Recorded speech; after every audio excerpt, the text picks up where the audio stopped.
আমাকে ঠিকঠাক কথা হচ্ছে ভালো কথা আমার পুরো এক্সাইটমেন্ট লাগে বলো বললে শুনি না আমি মিউট করে দিব আর কি শুরু কথা শুনতে তারপর আমাকে দেখা হ্যাঁ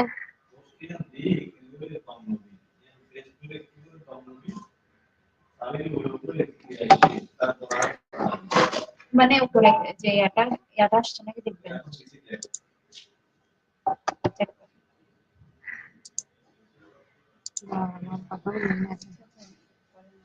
Good afternoon. Welcome to our Institute of Global Professional Free Webinar. Thank you all for joining and stay with us till the end. My lovely audience, today I am your host for the afternoon. My name is Batungash. I am from Bangladesh. Dear audience, I am proud to be an associate with IGP as a global member. I feel honored and privileged to host this webinar. It's my delight to welcome you all to our Institute of Global Professional Free Webinar. Thank you all for joining us today in the marvelous afternoon. And it's my humble request and pleasure to all of you to stay with us till the end.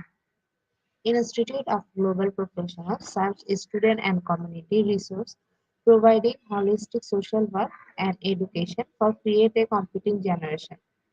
IGP is a leading on online skill development institute with thousands of learners worldwide. Institute of Global Professional is an educational institute provides social work with globally recognized. We organized our webinar training offline online courses by best and trained speaker coaches from all over the world. Our mission is to empower people.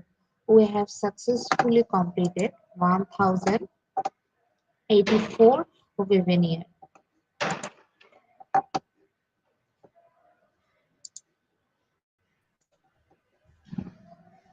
Let's introduce with our speaker. Hello, ma'am.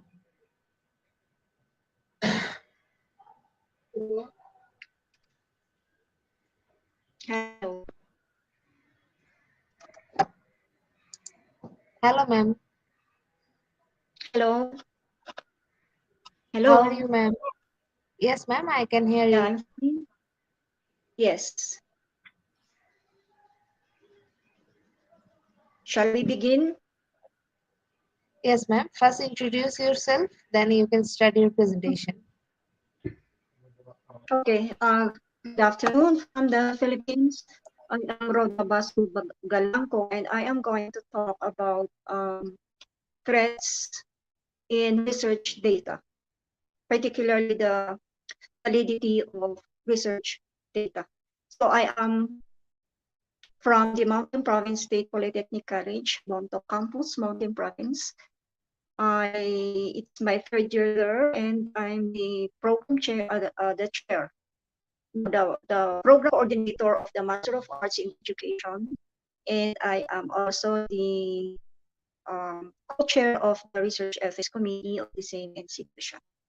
So I am going to talk about research data validity threats, and I am going to say next. You'll be hearing me saying next because the moderator is operating my PowerPoint presentation. Okay, next.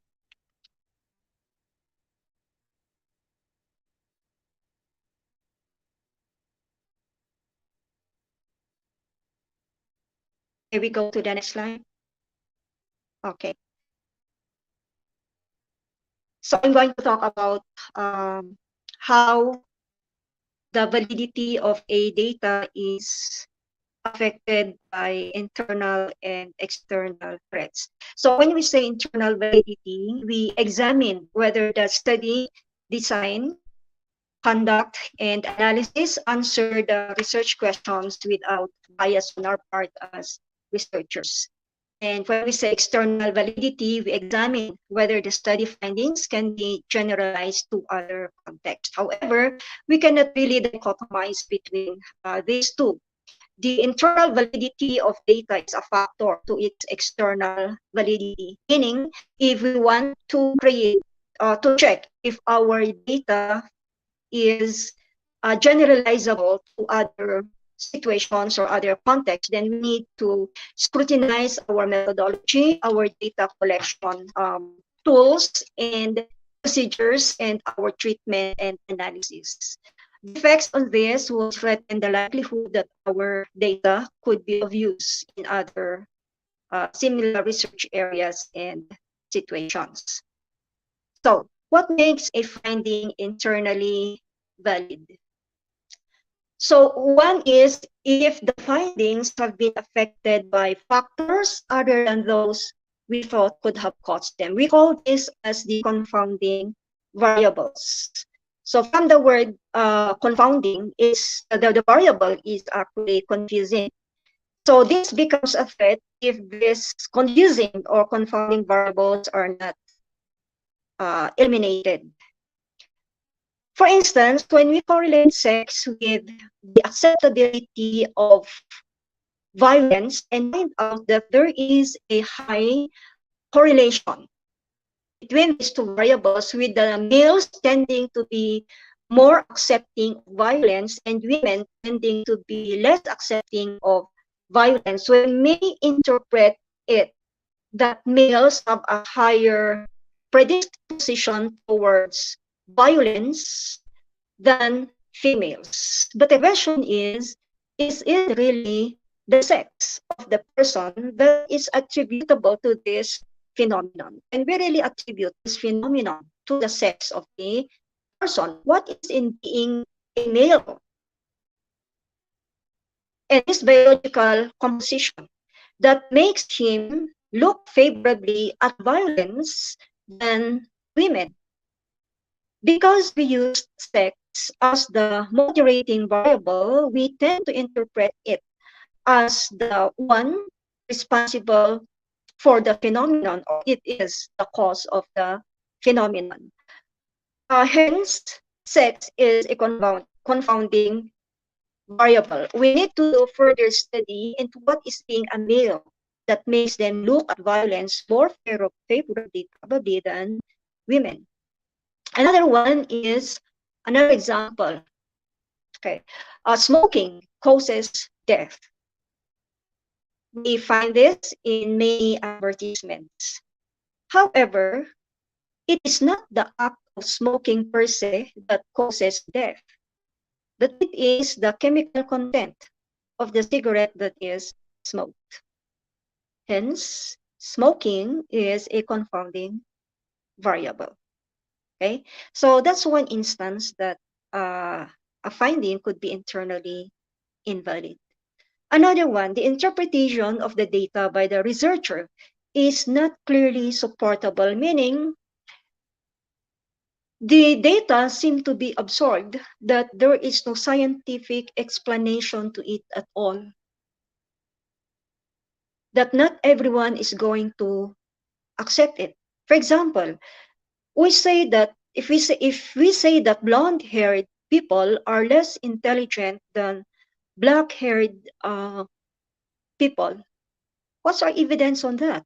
If it's merely a correlation, yeah, the data says there is a high correlation, but what could be the explanation to that? Another one, when you say that students learn more from teachers who put on makeup than teachers who do not put on makeup at all, could that be verifiable? Could that be testable? Is there a way that we would be able to support that with facts? Okay, next slide.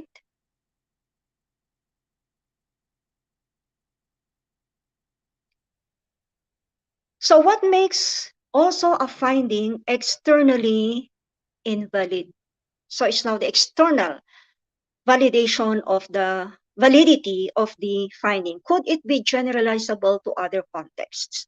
So the finding or the data could be externally invalid if the findings cannot be applied to context other than one in which we carried out our research. Of course, this is the exception here is in qualitative research, because if we are studying a particular case or we are studying a particular cultural community, we cannot say that our findings with them could also be applied to other communities or to other cases. So most likely this is for the um, quantitative design research. If the methods cannot be used in similar research topic, then the data may be threatened. The non-replicability of studies show error in methodology, especially in the design. Okay. Also, if the research is conducted in a highly controlled setting, like the laboratory, the findings may not faithfully represent what might happen in the actual setting. So, there are a myriad of factors that in the external environment that could affect and change the outcome of the study, particularly in experimental research. A research that is conducted in a highly controlled environment, like in a laboratory, may yield a good result insofar as the setting is concerned. However, once exposed in the actual environment, the results may not be as effective as it was in the laboratory because of differences in reactions. There are many factors in the external environment outside the laboratory that's going to have an impact in the study. For instance, the effect of, let's say, AstraZeneca COVID vaccine on people vary because the experiments did not take into consideration certain variables or factors such as non-diagnosed medical conditions, lifestyle of individuals, geographical locations, etc. Hence, the vaccine may be effective on some, but it is not effective on the rest. Okay, next please.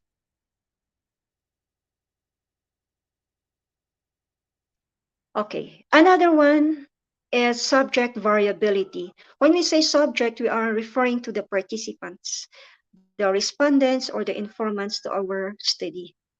So our respondents have different characteristics. We consider individual differences between subjects. Like, for example, demographic factors such as location, gender or sex, age factors, educational attainment, and others. This will have an impact on the responses that they are going to give us, given that they are answering the same questions. They are answering the same um, questionnaire.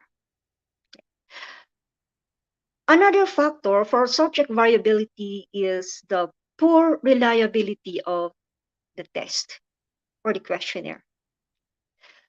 The reliability of the instrument is concerned with the consistency of results if used in the same situation in repeated situations or repeated conditions.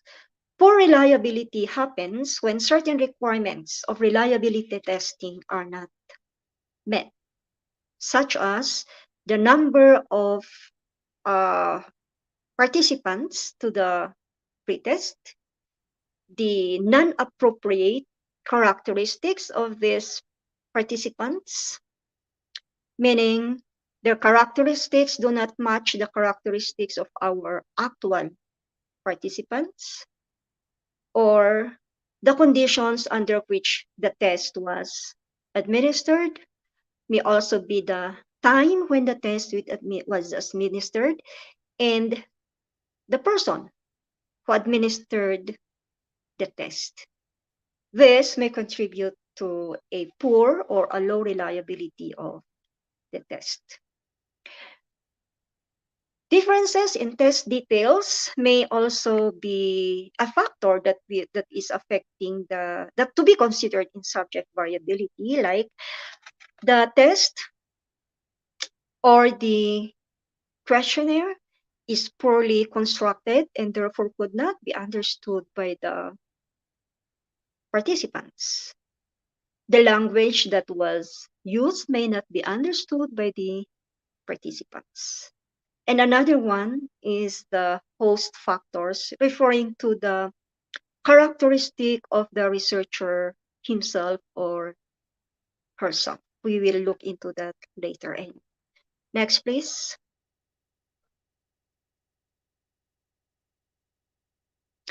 Okay. Another factor that could affect the external validity of the data is the size of the participant population. So we consider whether we took a sample size or we took the entire population of our participants. Would that make a difference? Yes. Because if we did not meet the sample size, the number of participants that we took may not represent the entire population at all, compared if we took the entire population. Sometimes you also call that as the universe of the study. Too small a sample may prevent the findings from being extrapolated. So there's a question on the representative of the population. So if we made our size bigger, there is a tendency that the result may also vary. On the other hand, too large a sample may amplify the detection of differences, emphasizing statistical differences that are not clinically relevant. And that is why sometimes if our population is too great, let's say more than 2,000 if we are conducting a survey, there are certain differences that might be emphasized, like, for example, differences in terms of the sex of the participants. Maybe there's more of the female and lesser of the males. Maybe there's more of the younger group than the older group. Maybe there's more of the college students than the undergraduate students, etc. Okay? And so we will be also encountering the so-called Simpson's paradox. And what is Simpson's paradox? The Simpson's paradox happens when the collective data does not emphasize differences, but the moment we disaggregate them according to our moderating variables, then we notice certain differences. For example, we are making a survey on the acceptability of war in Ukraine across population. So when we treated our data collectively, we came up with a result that the war in Ukraine is not acceptable to the majority. It's highly not acceptable to the majority of our respondents. However, when we disaggregated the data according to, let's say, sex between males and females, we would notice that there is already a difference. Like the males having a higher level of acceptability of the war in Ukraine compared to the responses of the females they do not accept the war in Ukraine. So we see the differences when we disaggregate the data, but the moment we group them collectively, we come up with a different interpretation. So we are seeing something in a bigger picture, the collective picture, against the compartmentalized picture. So we call that the Simpson's paradox. Okay, next slide, please.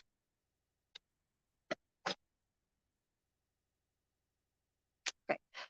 Historical events.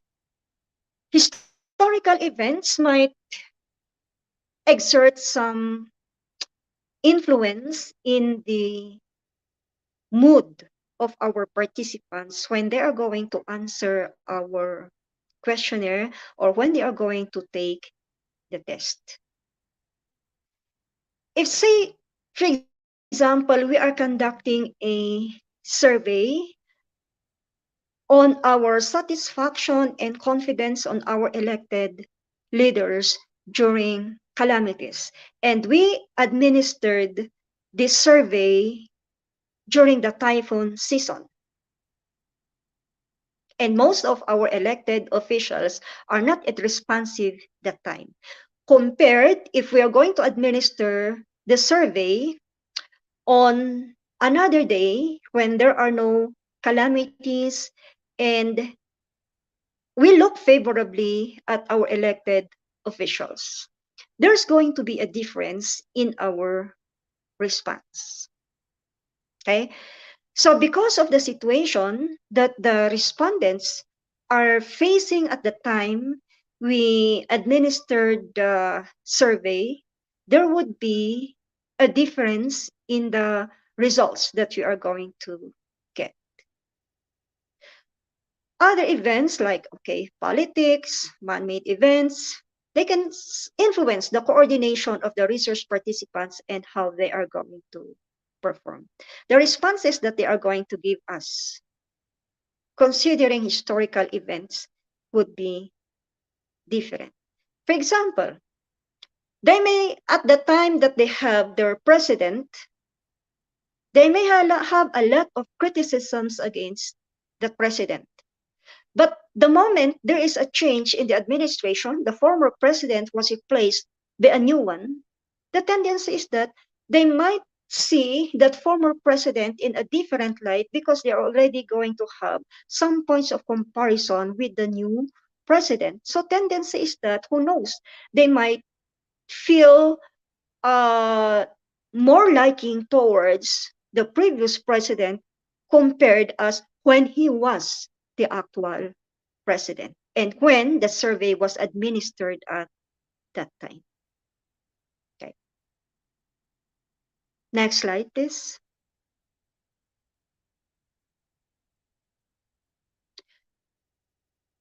Bias on our part as researcher can also be a threat to the external validity of our research data.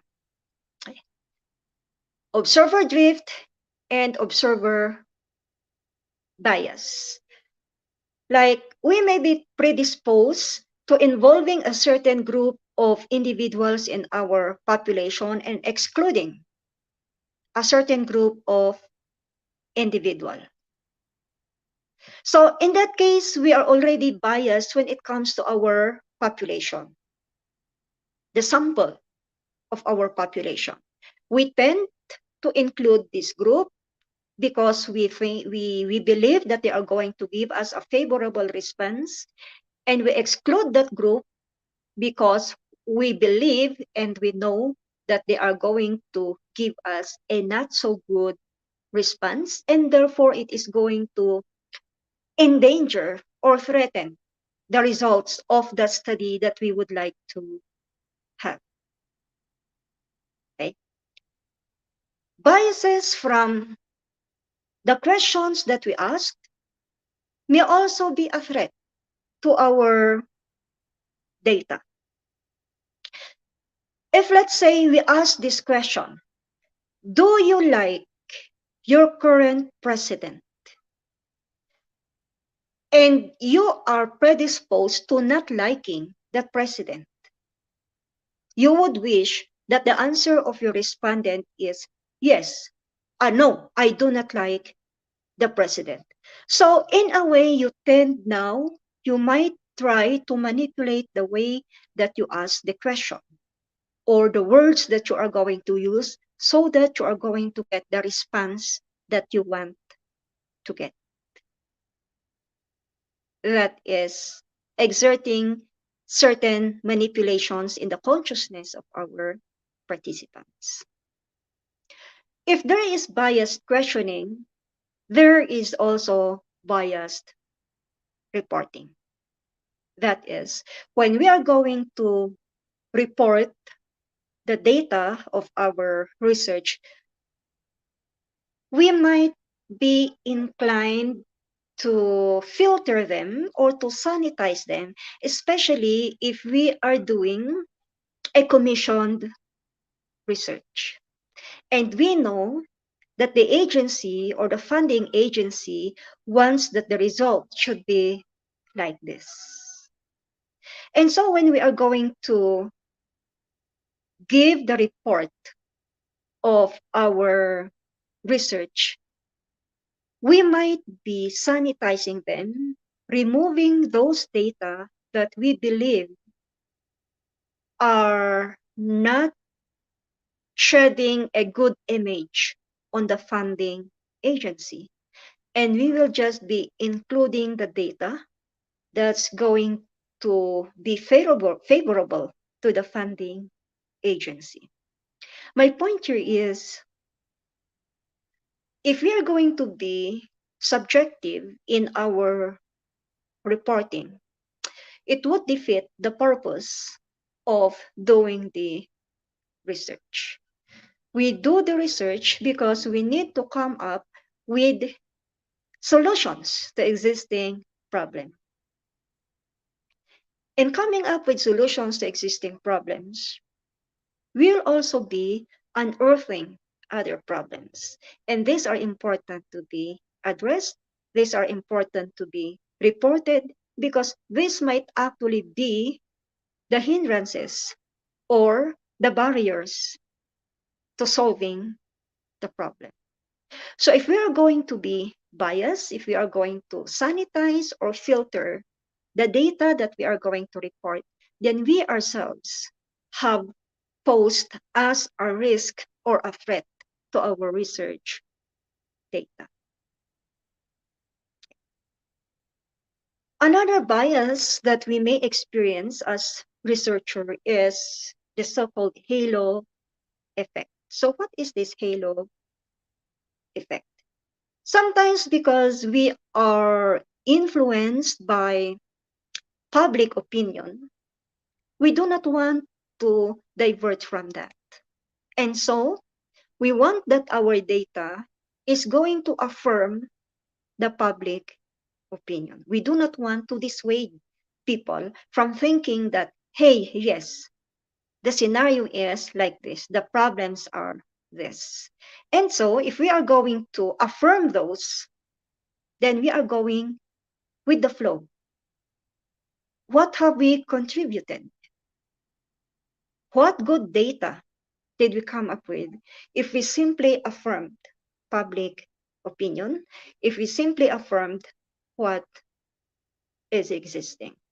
Sometimes some of us are afraid of going against the flow, of contradicting, coming up with data that contradicts what is popularly known by the public. Okay. Next slide, please. So aside from researcher bias, there's also the so-called selection bias. Selection means the recruitment of our participants. There might be some biases. Even if personally the bias did not come from us, we say that we made use of some sampling technique. There might still be some biases in the selection of the participants. So the selection of subjects results in differences between groups that are related to the different variables being studied. If our participants are heterogeneous, they are not a homogeneous group, we might find ourselves uh, being subjective in choosing who will be the composition of this heterogeneous group. Why? Because that is where some subjectivities will come in. Like, for example, it is difficult to do some sampling strategies. And so therefore, we resort to the sampling strategy that is most convenient to us. We do not do the established methods in ensuring that we come up or we choose participants objectively, and that these participants could represent the group from which they are chosen. If we are going to, even if we say that we did random sampling, yes, we did random sampling, but how did we pick the participants? Especially if we are getting the participants from a community, from a non-collective setting, how are we going to choose them? Sometimes we resort to the most convenient way of choosing or recruiting our participants. And if we are biased, we are going to choose those participants who we believe are going to support the hypothesis in our study, or they are going to support the outcomes of the study, the outcomes that we want. So again, the selection bias may point on us as researchers because we are the ones who are choosing our participants. Next slide, please. Apart from selection bias, there's also maturation as a factor. Um, this poses as a threat, especially in longitudinal studies. Though not just in longitudinal studies, even in descriptive studies, when it takes us long to approach our participants. Let's say we are supposed to be gathering our data this December, but because of certain circumstances, we decided to postpone our data gathering, and we are going to gather our data probably January or February or March next year. They have already grown. They have already matured by that time. So if participants become older or they went through a biological change caused by time in the course of our research, it may be difficult to prove that the results of the study were not influenced by time. So if you are doing, for example, a longitudinal study that involves, let's say, academic performance of, let's say, grade one pupils, and you would like to see if the nutrition program in your school is contributing to a change in their academic performance. And so you say that you are going to do it for a period of 6 years. So from grade one until grade six, they are beneficiaries of your feeding program. So you will be monitoring their academic performance from grade one to grade two to grade three, four, five, and six. And then you say that because of your feeding program, there are changes, there are improvements in their academic performance. Aside from encountering a confounding variable, another defector would be the maturation level of the participants have already grown, meaning every year they might have become more mature in their thinking. And you cannot claim that that could be attributed to the feeding program. There are many factors in the environment that may have caused some changes, improvements in the way that the learners think, in their study habits, and therefore there are improvements in their academic performance. And so therefore, you cannot attribute that to any intervention that you have done. Okay? So that's maturation. Next. Related to maturation is selection maturation interaction. When you select the study group, the time difference between administering treatment to the groups can cause confounding results, and you may conclude that the treatment that you administered influenced the result. So again, that brings us to the confounding variable. What could have caused, what could have influenced the result? Let's say when you were conducting an interview with, let's say, freshman students about the impact of the pandemic on their studies or on their social interaction with other people. So when you interviewed them 2 years ago, the response may be different. You interviewed them last year, the response was different. You interviewed them this year, the response is different. It is not just the impact or the effect of maturation, but there's also other factors in the environment that has affected the responses. Probably during the first year of the pandemic, when they were quarantined at home, they were restricted from going out. Their means of interacting with other people was through their social media, through technology. And the only people that they interacted with probably was their family, their neighbors in the community. During the second year, when the restrictions were somehow eased, still their social interaction with people was also limited, probably because they have not been going to school. They relied on their online class. They interacted only with their classmates, with their teacher, again, online. So their interaction was, their physical interaction was very limited. But now that they are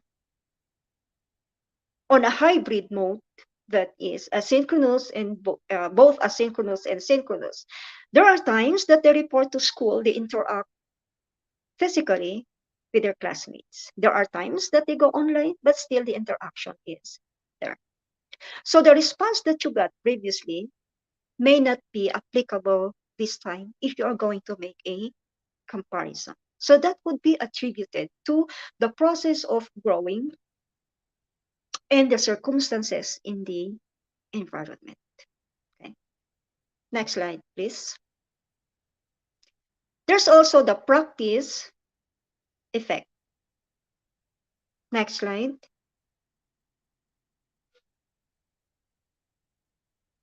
So when we say practice effect, there is an effect on the participants when they repeatedly participate in a research. They become habituated to it already, compared if it is the first time to answer, let's say, a questionnaire or to answer a test or to participate in an experiment. If it is the first time, I bet things would be very, very natural. But the moment they get used to it, things will become, there will be a little bit of artificiality in their responses, in their reactions already. In experimental research, if the same subjects have been subjected for repeated testing, they will get so used to it that they can fake the reactions. They will not be reacting naturally. They may not like it anymore. They got tired of being made as participants in the experiment. So the tendency is that their enthusiasm the first time that they participated is not the same anymore. So there will be differences in their reactions. In descriptive studies, same respondents have been answering questionnaires or participating in interviews. If these respondents have become used to answering the same questionnaires, they may not they may not read the questions anymore. They may just check. If they know the scale 1, 2, 3, 4, that the meaning of 1 is like this, the meaning of 2 is like this, and 4 is like this. And just by looking at the title of the study, they are biased against it. They might just answer. They might just tick the column that they want throughout, even without reading the items. Okay. Even in interviews, you would know if the person you're interviewing, has undergone several interviews because the person knows how to answer already. They can answer spontaneously compared to a first timer who would still be needing time to think of the answer. But someone who has undergone through a series of interviews would know what to say, would know the facial expressions, would know the gestures, and would know how to deliver the answer in a very convincing and a very believable manner. They know what to avoid. They know what not to say. They know what not to do. Okay, that's the practice effect. Next slide.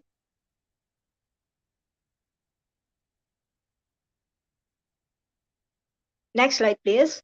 If there is a practice effect, there is also a carryover effect.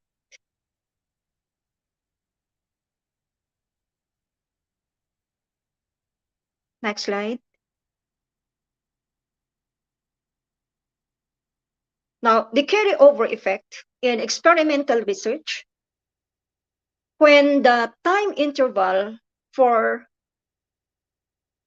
treatments is short, we may not get a very good result or a valid result. In that case, a valid data. If, say, for example, you need to do the test for 1 week, but you want to shorten the time, you did it in 3 days. The result would be different compared as when you did it in 5 days. Many experimental research studies end up to just one test. One test only.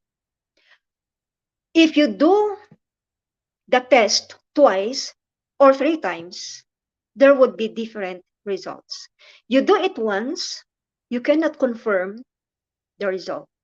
It seems like that is just a trial result. So your data is not conclusive. But you do it twice, see if there is a difference, then you validated the first test. If you get a different result from the first, do another test, 3 tests. And then check which did the third test validate. Is it your first test data or your second test data? If still you are not convinced, you do a fourth test and check again which of your data did your fourth test validate. So when doing experimental research, 1 or 2 tests is not enough. And since it is experimental, you have to strictly abide by the procedures. Missing one procedure is going to pose a threat to your data. Now, what about in descriptive research? The carryover effect works when the respondents have been subjected to answering similar questions one after the other. Like the first, this morning, they answered two sets of questionnaires from different researchers. This afternoon, they're going to answer again. Their experience this morning will be carried over when they're going to answer the questionnaire this afternoon.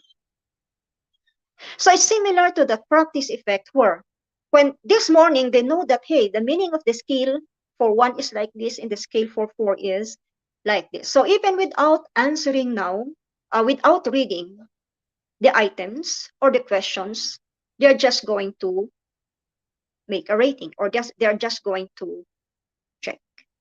Okay? Carry over from their experience, from their previous experience. So they know that their answer should be like this, then it's going to be like that. Okay? Or they might also have an unpleasant or pleasant experience with researchers. That's why, as researchers, we have to be nice to our participants, to our respondents, because that is not the end of the favor that we are going to ask from them. They might again be our participants in our next research. So if they have a bad experience with us the first time, expect that the response the second time will not be good. Next slide. There's also the so-called Rosenpal effect. And what is this Rosenpal effect? This Rosenthal effect happens in a situation in which we have expectations about our study, about the outcomes of our study, and unconsciously we affect the actual study outcome. For example, um, when we are making a survey, normally we write a note to our participants where we state there that we would like to ask for your cooperation in answering this survey question. Please answer as honestly as you can. Just the statement as honestly as you can gives the impression that you expect honesty from the participants. If the participants are going to take it at its face value, they really are going to answer honestly the survey questionnaire. And so you may get the data that you want. But on the other hand, they may not answer also. That's the effect on them. They might be thinking, hey, this researcher has this assumption that we are dishonest in answering questionnaires. And so they might do exactly that. Okay, that's the Rosenthal effect. Next slide, please.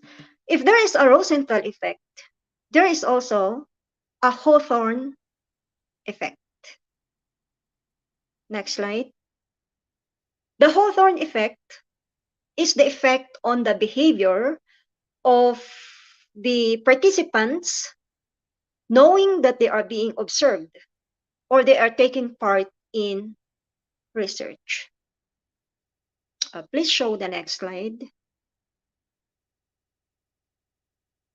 So when the participants know that they are taking part or they are the subjects of a research, they are not going to answer a questionnaire, they are not going to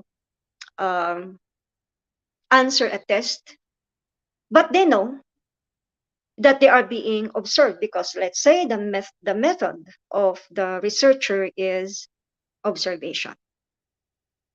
And so there is a prior notice that their behavior will be observed when they are in the campus or when they are in the canteen, and they do not know who the observers are. But the participants are already informed, they already know that a research is being conducted in their school and that they will be observed. And so therefore, they might be acting artificially, they will not be acting their natural self. They will not be projecting their natural behavior because they know that somewhere someone is observing them. And so they have to give the best image that they can give. In descriptive research, this Hawthorne effect can also be seen in the tendency of the respondents to inflate their answers when their welfare is concerned. If it was emphasized to them that the study will be very beneficial to them, then they're going to perform at their best because they want to get the benefit. However, if they know that they will not get any benefit at all, their response may be different. It is like just like in the classroom when we say that we are going to give extra points to those who are going to voluntarily resign. If we say we are going to give extra points, then everyone will try to resign. They are going to volunteer to resign. But if they know that no points will be given to them, they're not going to exert any effort at all. So that is the same in research. If our participants know that they are going to get a benefit from their participation in our study, they will perform at their best. That is, if we emphasize that indeed there will be a benefit on their part. That's the Hawthorne effect. Next slide. Then there is also the so-called John Henry effect. So I believe you are familiar with the story of John Henry. That's why they came up with this term, John Henry effect. John Henry tried to outdo a machine, prove that he, a human being, is better than the machine, can perform better than the machine. And what happened? He overdid himself. He went beyond his limit. He expired because he thought he could beat the machine. In research, the John Henry effect happens when our participant tries to outperform what is expected of them. They want to show off. They want to show us that they can do better than what we expect them to do. Okay. For instance, sometimes when we are processing both quantitative data and qualitative data, we come up at a point where the data do not support each other. The quantitative data is very good. Let's say we are assessing their satisfaction of a certain product. And so they're very, very much satisfied with the product. So overall, very much satisfied. However, we gave them a chance to write their comments about the product. They wrote a lot of things in the comment section. Fortunately, it's more negative than positive. So the thing there is, we cannot, or it's difficult for us to reconcile the quantitative data, the numbers, and the qualitative data, the comments that they have written. Okay? So in one part of our research, our respondents may have given their best. Maybe it is in the quantity part, maybe it is in the qualitative part. We do not know. Okay? But the thing here is that the John Henry effect happens when our participants try to perform beyond what is expected of them. Okay, next slide, please. There's also attrition. This does not happen in longitudinal research only. It can also happen in any kind of research, whether it is quantity or it is qualitative research. Attrition happens when our participants leave the research. The findings will rely on those participants who decided otherwise about dropping out of the research. So, for instance,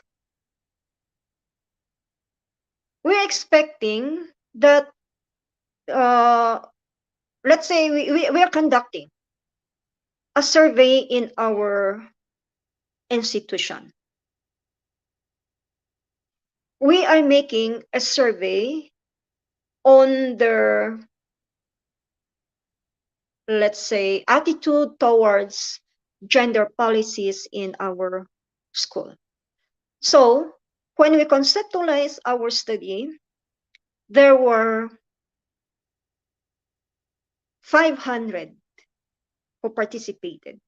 So when we administered our questionnaire, there were 500 who participated. But then, when we did some cleaning of our questionnaires, of our data, we had to remove some spoiled questionnaires because there were some items that were probably not answered, or there were some inappropriately answered items. Okay? Now, when we try to go back to regather data, we had fewer participants already. From 500, it went down to, let's say, 300. There is a big attrition in the number of our participants. Okay. Or let's say in qualitative research, when we are conducting an interview. So we were able to identify, let's say, 4 key informants, and we have to interview them, let's say, 5 times. The thing is, after the first round of interview, 1 of the 4 dropped out. So we have to rely on 3 only. That compromises our data. The third round of the interview, another participant decided to drop out. So we only have 2 interviewees. Our data became limited again. The next round of interview, another opted to drop out, and so only 1 remained. That compromises now the validity of our data. From information obtained from 1 compared to information that could have been obtained from 4. So from 4, it's just down to 1. So the data from 1 person is weak compared to data that we could obtain from 4 person had the other 3 not dropped out from their participation. Okay, so that is attrition. Next slide, please. If there's attrition, there is also diffusion. Diffusion happens when there is already interactions and observations among two groups or among our respondents in our study. Let's say when you're administering a survey, you administered it in the morning, and then another group heard about it, and they were your participants in the afternoon. So in that case, the information, there is already exchange of information. It is like in a test where the class that took the test first lit the information to the other class. And so it might happen that the other class got higher score than the first class. So it's the same in research. When our data gathering, data collection is done in different points in time to different participants, it could happen that information has already spread about the contents of the survey, about what kind of answer they should give or what they should not give. Then we mentioned already about this confounding variables. Okay? It's actually the most common threat to research data, these confounding variables.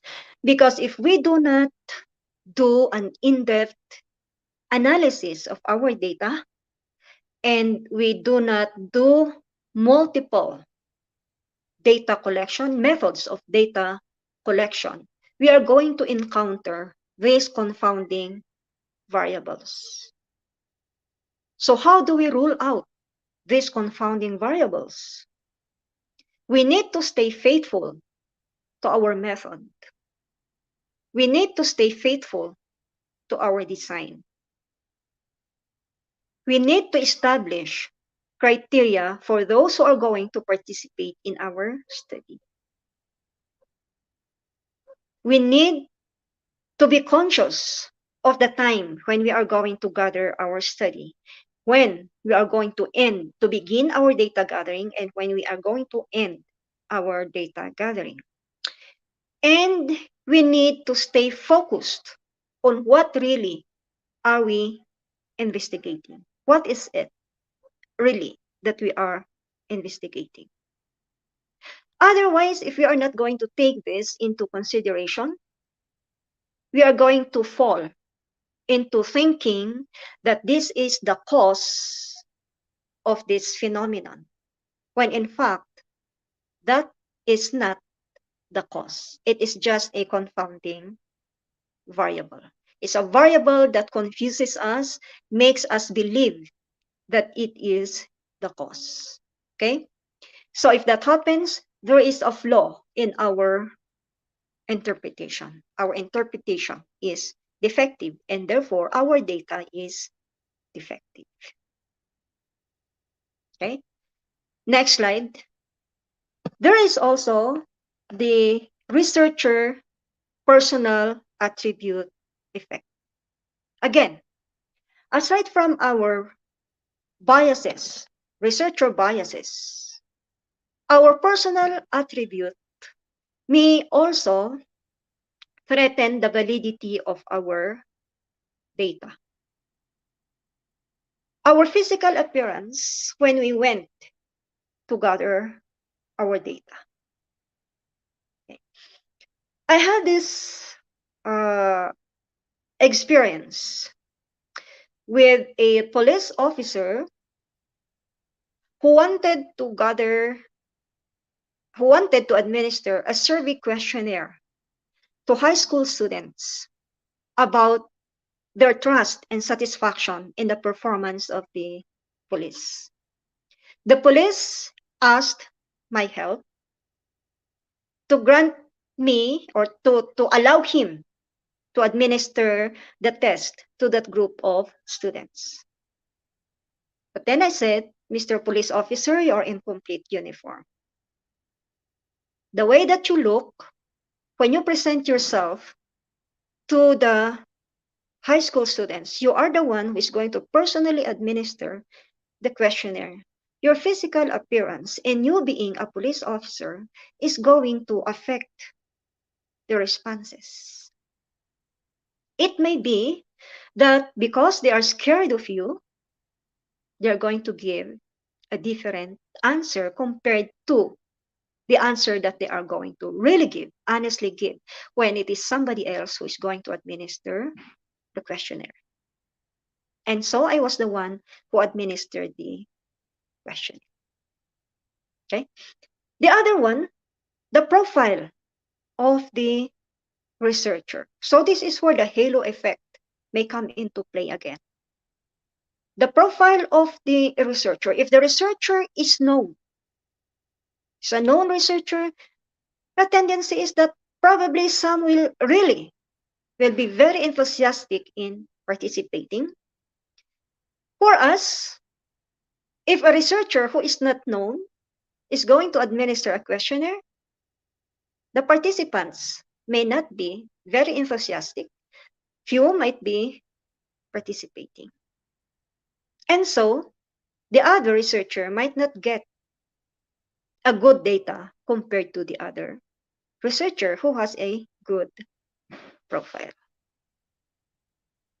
So our personal attributes could also be threats to the validity of our data, the manner that we gather them, or the impact of our personality on the answers of our participants. Next slide, please. Then we also have the data collection methodology. Now, this is very important because, see, in establishing the internal validity of our data, the first thing that we are going to consider really is our methodology. Is our design appropriate? And if it is the appropriate design, did we do it properly? Did we follow the procedures of the design properly? Did we use the appropriate method based on the design? And when we collected the data using the method, were we faithful to the procedures, to the established procedures in using that method? And did we really choose the appropriate respondents to our study, the appropriate participants? If we are using a questionnaire, is our questionnaire validated? Is it reliability tested? It's the same for a test. If we are going to ask our participants to answer, or we administer a test to the participants, is that test valid? Is it reliable? So you know the difference between validity and reliability. Validity is the extent to which the instrument is able to answer what it is supposed to answer. That is, the instrument that we use answers our research questions. We asked the correct and appropriate questions.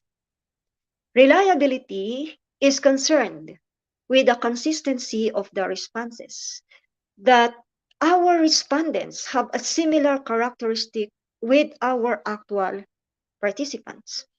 And so, our instrument, regardless of when it was administered, where it was administered, and who answered them, the answers would remain to be consistent.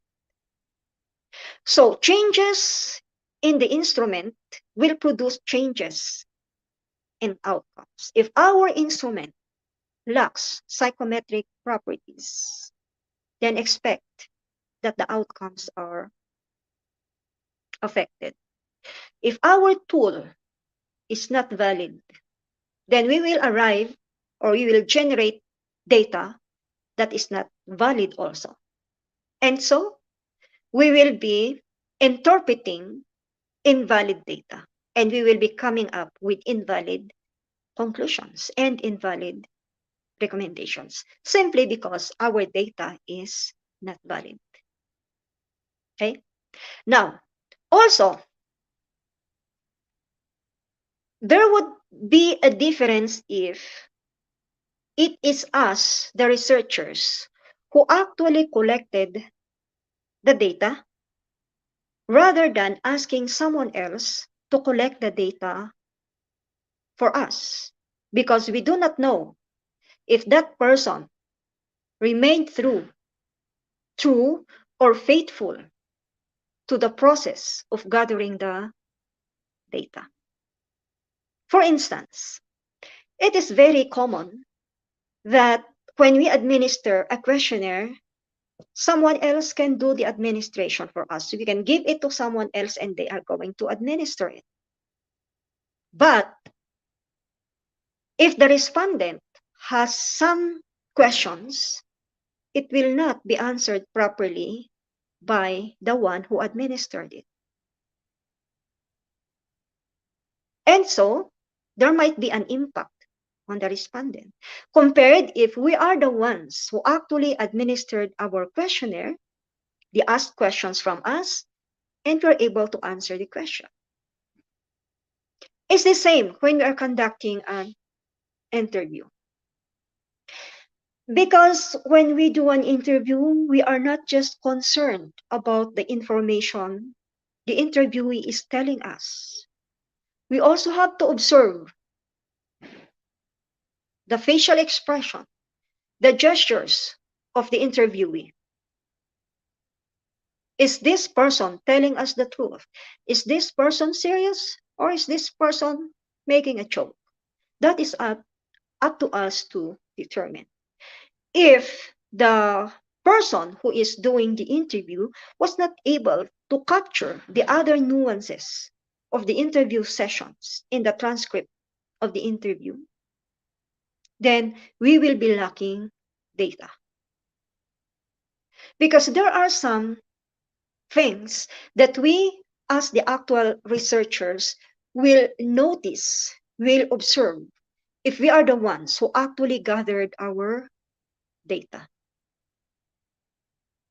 If someone else does the data gathering for us, we can make the report, yes, but it will be very difficult to come up with a research where the numbers will be substantiated by stories because we were not the ones who gathered our data. And so we might end up doing another round of data gathering. Okay. Next, we have, next slide, please. Inappropriate research design. When are we going to make use of a quantitative method? When are we going to make use of qualitative method? And when are we going to mix the two? If we gathered our data, when our research question is supposed to be measuring something, but we gathered data through interviews, the data is not valid. Why? We were not able to answer the research question. We are not able to measure that which is being asked by the research question. Okay? We wanted to explore the feelings of our interviewees, but we did it by giving a survey questionnaire by which they're just going to check, check, check. In that case, we are not really able to get a depth of the feelings of our participants. So there is the inappropriateness of the method, the methodology. And sometimes we say that it would be good to mix also both. Yes. However, the danger there is that if we do not know how to do quantitative research, we do not know how to do qualitative research, and then we venture on mixing these two, what kind of data are we going to generate? It will be an invalid data. Okay?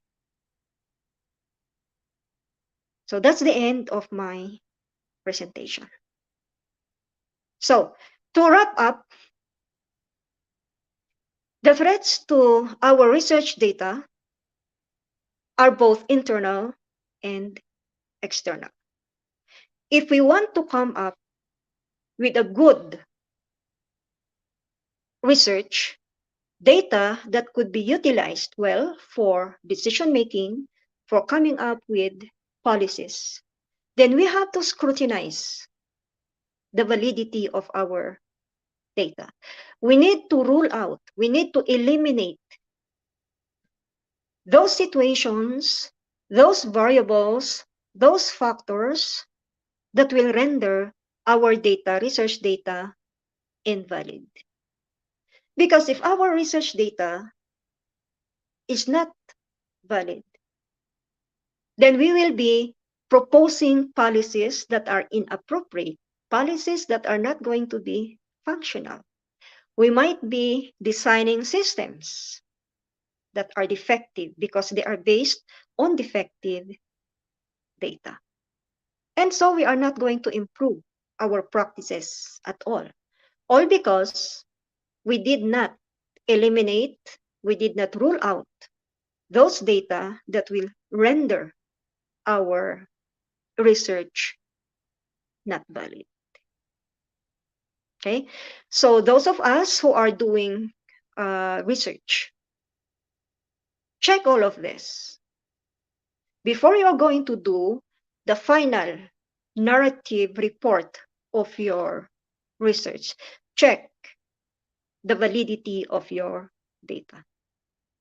And it is always best to have our data be reviewed by someone else so that they could pinpoint to us where would be a possible point, where would be a possible area where a data would be compromised. Thank you.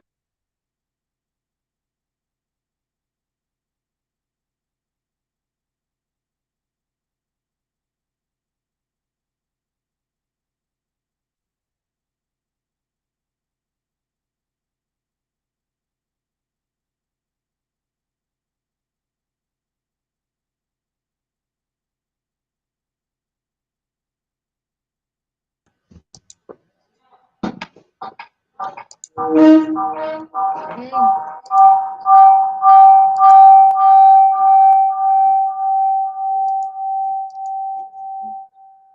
Thank you, ma'am. It has been very informative for us and also for our participants. Ma'am, it's time for our quiz session. After completing the quiz session, we come back again in our question answer session. So you have to wait for a few minutes.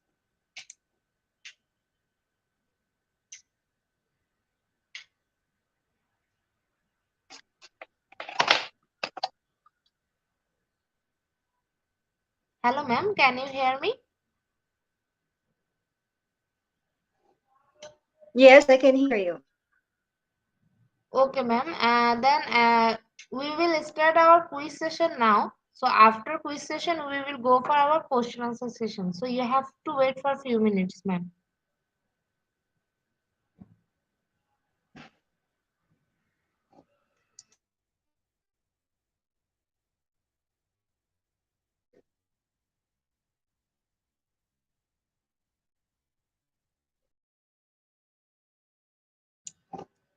Dear participant, to join our quiz session, you have to go www.slido.com and the code is IGP2.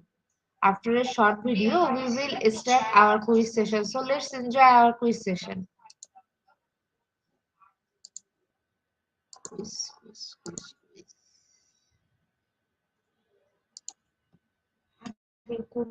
Code দিয়ে দিছি তো ওই তো IGP2 এখন আমি আমাকে আপনি যখন বলবেন তখন দিতে হবে তারা স্ক্রিনে না দেখতে আপনার মুখের কথাই অলরেডি 18 চলে এসেছে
Dear participant, to join our quiz session, you have to go www.slido.com and the code is IGP2.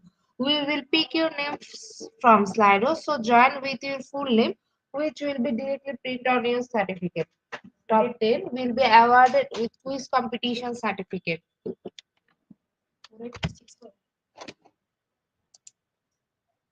Hmm. Already 29 people join with us. We will start our quiz session after 5 minutes. So please mention your friend to join our quiz session. To join our quiz session, you have to go www.slido.com and the code is IGP2. We will pick your name from Slido. So join with your full name, which will be directly printed on certificates. Top 10 will be awarded with quiz competition certificate.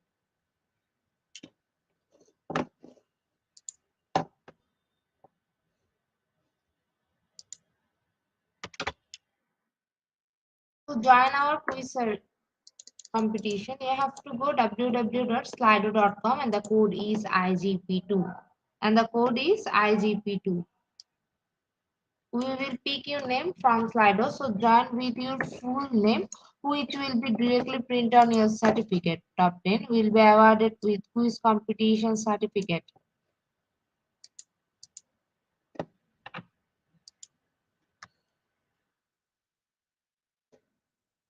Already 35 people join with us. We will start our quiz competition after 2 minutes.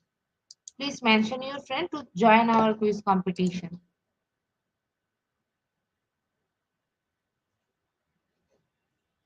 Dear participants, to join our quiz session, you have to go www.slido.com and the code is IGP2. And the code is IGP2.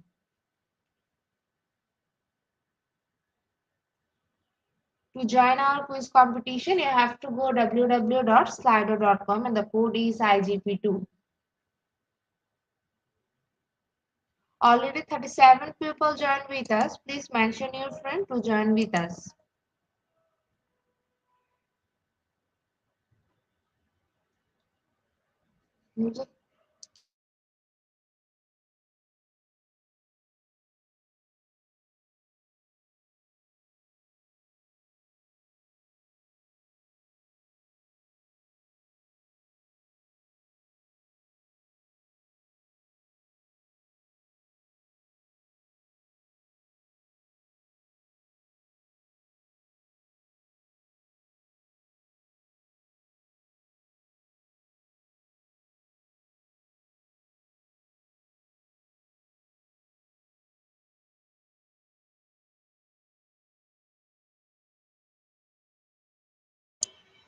To join our quiz session, you have to go www.slido.com and the code is IGP2 and the code is IGP2.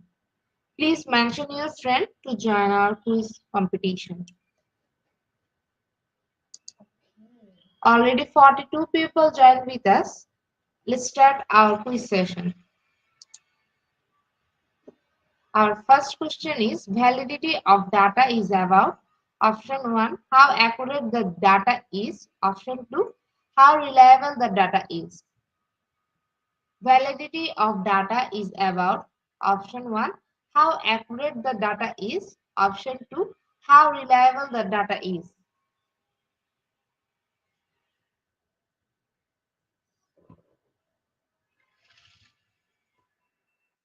Option 2 how reliable the data is the right answer and 56% people are right here. In the leaderboard, Givalian is holding the first position. Our second question is, what are threats to internal validity? Option 1, alternative explanations. Option 2, fake news. What are the threats to internal validity? Option 1, alternative explanation. Option 2, fake news.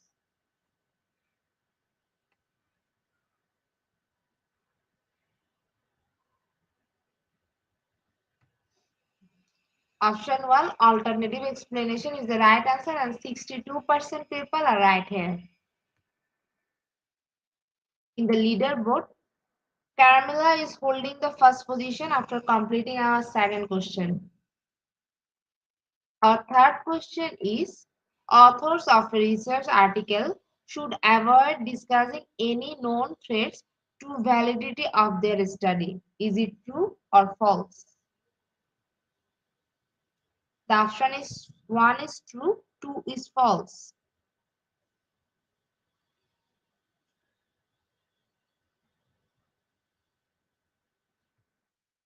Option 1 true is the right answer and 54% people are right here.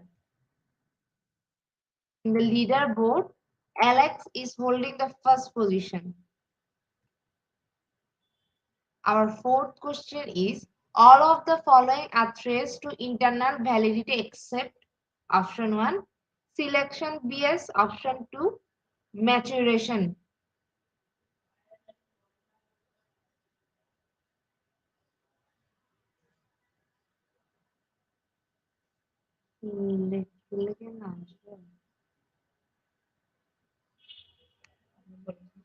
Option 1, selection bias is the right answer and 47% people are right here. In the leaderboard, Alex is holding the first position. Our fifth question is, the data in qualitative research is option 1, words, option 2, behavior. The data in qualitative research is option 1, words, option 2, behavior.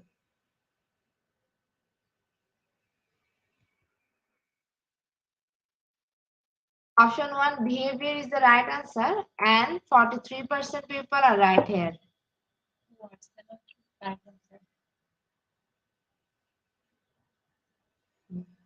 In the leaderboard, Alex is holding the first position after completing our fifth question. Our sixth question is, threats to internal validity are more critical than threats to external validity. Option 1 true, option 2 false.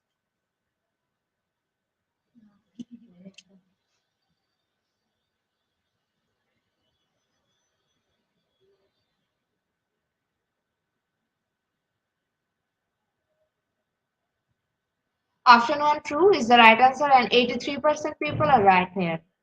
In the leaderboard, Alex is holding the first position after completing our sixth question. Our seventh question is, all of the following are threats to internal validity except option 1, history, option 2, socialization. Option 1, history, option 2, socialization.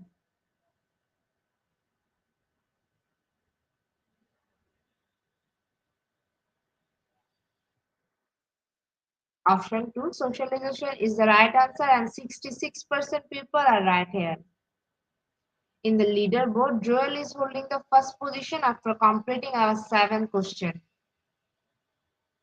Our 8th question is, the Hawthorne effect only applies to threads related in internal validity. Option 1 true, option 2 false. The Hawthorne effects only apply to threads related to internal validity.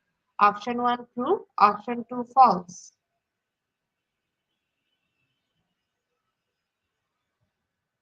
Option 1 true is the right answer and 66% people are right here.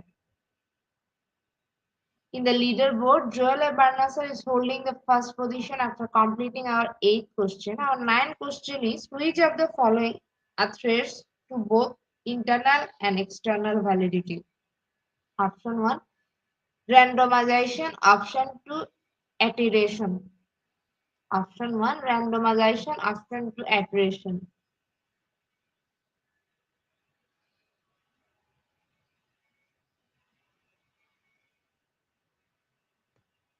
Option 2, iteration is the right answer and 48% people are right here. In the leaderboard, Joel Barnes are holding the first position after complete our 9th question. The last question of this quiz session.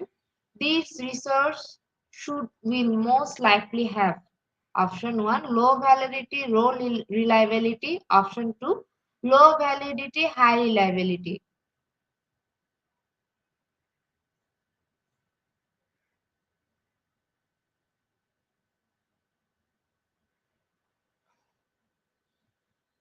Option 2 low validity, high reliability is the right answer and 70% people are right here. Okay, congratulations, our top 10 quiz competition winner. We have all of you named which you entered during joining. We will pick your name and prepare certificates and will post them into our official Facebook page and group. Our official Facebook page is Institute of Global Professional. Dear participant, now we will go for our question answer session. After a short video, we will start our question answer session. Participants are requested to ask their question in our comment box and please mention our speaker name also. Let's enjoy our question answer session.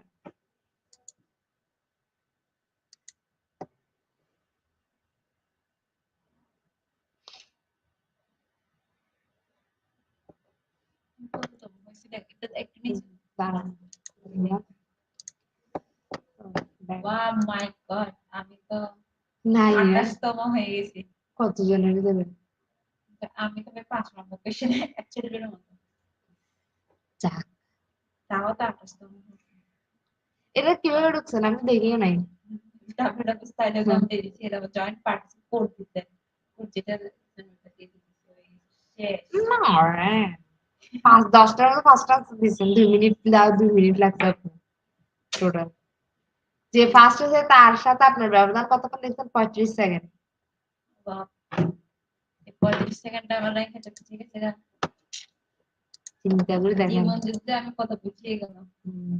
কি হবে আপনাদের দিকে? কি হবে?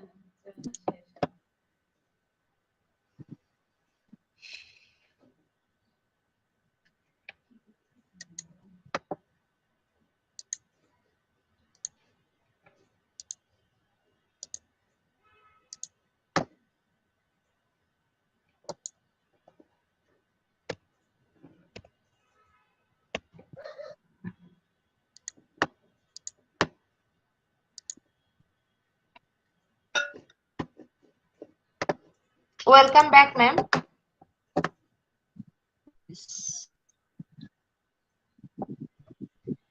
Dear participant, we are requested you to, if you have any question, please ask into our comment box. Our speaker ma'am is here to answer them.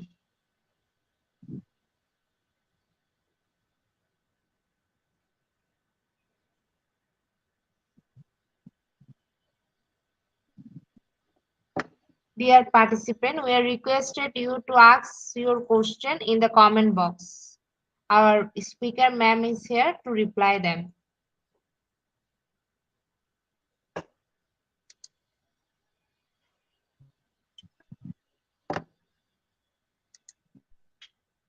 Okay, our first question is from Evelyn. Good afternoon, ma'am. What are the challenges commonly encountered by the researcher in validating data? Thank you. Okay. Um, One of the challenges is how to ensure that the responses are really accurate. Because if we are just relying on the answers of the participants to the, let's say, the questionnaire, we do not know if that really is how they feel because that is just what we provided for them. So that is one challenge to know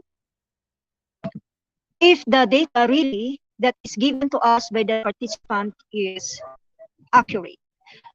Another challenge that we are going to encounter would be how to ensure that the responses, or how to ensure that the sample size really represents the population of our study. Because for some of us, we just rely on some statistical formula just to meet the minimum sample size, and we do not anymore try to test if that is really appropriate, if sample size that we got is really appropriate to represent the entire population. And another challenge is how to do away with our biases as researchers, especially if we are trying to beat a timeline in gathering our data, because we have to accept it that the data gathering is beyond our control. We cannot force our participants to answer if they do not want to answer. So lastly, actually the most challenging part is how to comply with ethical requirements in data gathering to ensure that the data we gather is really valid. Challenging as it may sound, if we are going to comply with ethical protocols, then we will be assured that our data is really valid. Thank you so much, ma'am, for your answer. Our next question is from Jordan. Good day, ma'am. How will you know that data you gathered are reliable and valid? Well, you will know that if you are going to subject the data for peer review by a colleague. Because if you are the only ones looking at our data, we will think that yes, these are true, these are accurate, these are honest data. But the moment we give it to someone else who is going to look at the data with another lens, then they are going to point out to us some of the weaknesses of our data. So that is one way of knowing. That's actually the best way of knowing if our data is valid and reliable, to have someone peer review the data for us. Thank you, ma'am. Our next question is from Doc Albert. Currently, the research is not widely acknowledged by the people. How can we source their honesty in answering our questionnaire so that the result will be claimed to be valid and reliable? That is actually beyond our control. Sometimes we just rely on what is given to us by our uh, respondents. But we have to acknowledge and we have to recognize the fact that the answers given to us by our respondents are dependent on the questions that we ask for. They are simply answering the questions that we ask for. So by looking at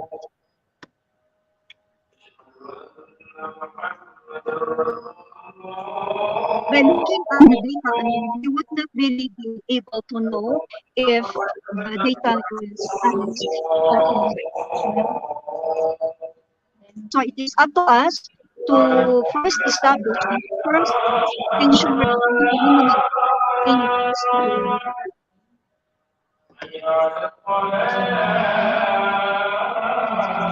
Thank you, ma'am, for your answer. Our next question is from Michael. Hello, ma'am. Is it a valid and reliable research paper if our research instruments are checked by two or more research experts? I would like to emphasize that validity is different from reliability. There are different ways of validating a questionnaire. The most common one that we are actually doing is simply the content and the phase validity. And that alone is not suffice to say that the instrument is valid. Sometimes we also claim that we ask experts to validate our questionnaire. But sometimes the expertise is also dependent on the topic that we are um, exploring. If the expert is expert in the content, there must be someone who is an expert in the research method. And there must also be someone who is an expert in assessment. One or two so-called experts validating our questionnaire would not be enough.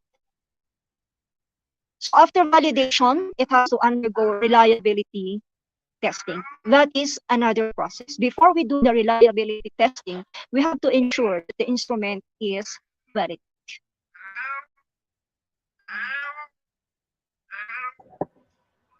Thank you, ma'am, for your answer. Our next question is from Ishaya. Validity goes with the extent, reliability goes with what?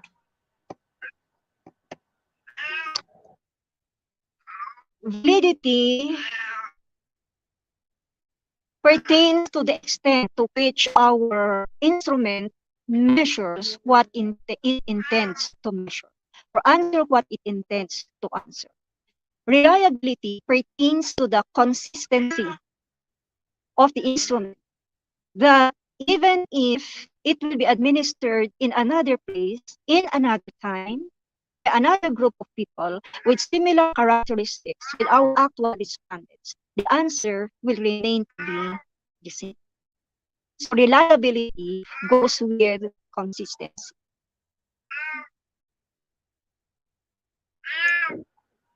Thank you so much, ma'am, for your answer. Ma'am, I think there is no more question. On behalf of IGB, thank you so much, ma'am. It has very wonderful session. I hope everyone learned from your presentation.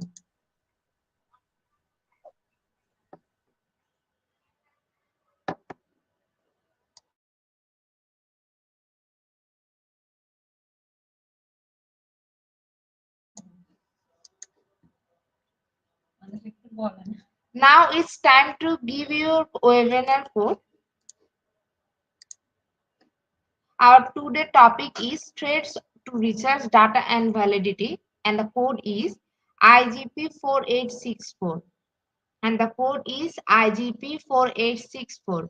Without code, no one is eligible for certificates. With code, you can claim your certificate anytime.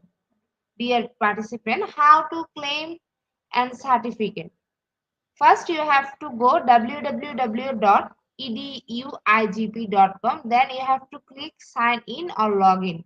If you have already have an account, uh, you have to go log in, or if you want to create a new account, you have to go sign in. Once log in, click free webinar. Select the webinar title and click continue course or get enrolled. If you haven't enrolled yet, type the code in your certificate code box. Click get your certificates. It is auto downloaded in PDF file already. Just check it in your file manager on download folder. Thank you so much everyone for your active participation. I hope everyone learned from our webinar. See you all in our next session. Till that, stay happy. Once again, I am Batundar from Bangladesh.